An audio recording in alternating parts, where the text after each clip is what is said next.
Hello students, in previous video we have talked about irrigation and protection from weeds. Today I am going to talk about harvesting as well as storage. At first we come on the definition of harvesting. Harvesting of crop is an important task. The cutting of crop after it is mature is called harvesting.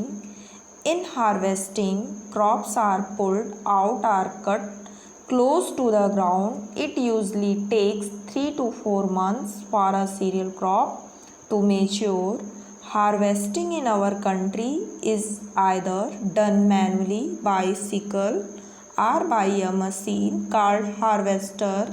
In the harvested crop, the grain seeds need to be separated from the chaff.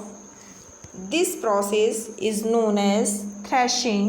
This is carried out with the help of machine called combine, which is in fact a combined harvester and thresher. This slide shows the example of threshing. Then next one, that is winnowing. This is also involved to separating the grains from chaff. After threshing, the loosened chaff is separated from the grains. This is called winnowing. It can be done manually or with the help of winnowing machine. The process of removing the outer covering of the fruit, seed, grains is called hulling. This can be done by using machine called huller machine. The process of grinding grains into flour is called milling. This is done by using milling machines.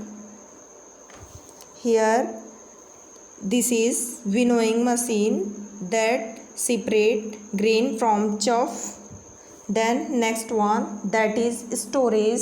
Storage of produce is a important task. If the crop grains are to be kept for longer time, they should be safe from moisture, insects, rats and microorganisms.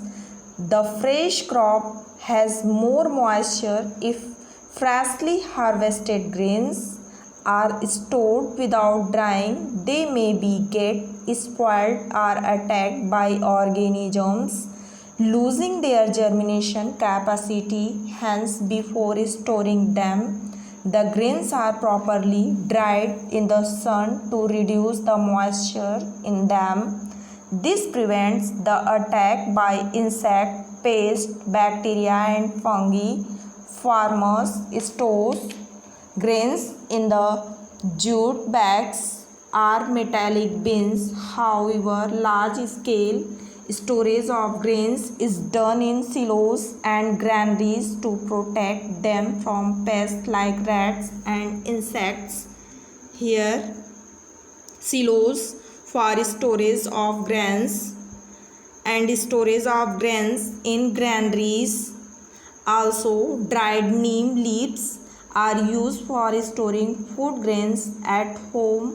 For storing large quantities of grains in big godowns, specific chemicals treatment are required to protect them from pests and microorganisms.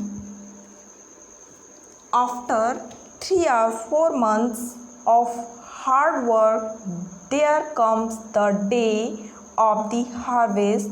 The sight of golden fields of standing crop laden with grains fills the hearts of farmers with joy and a sense of well-being. The efforts of the past season have borne fruit and it is time to relax and enjoy a little.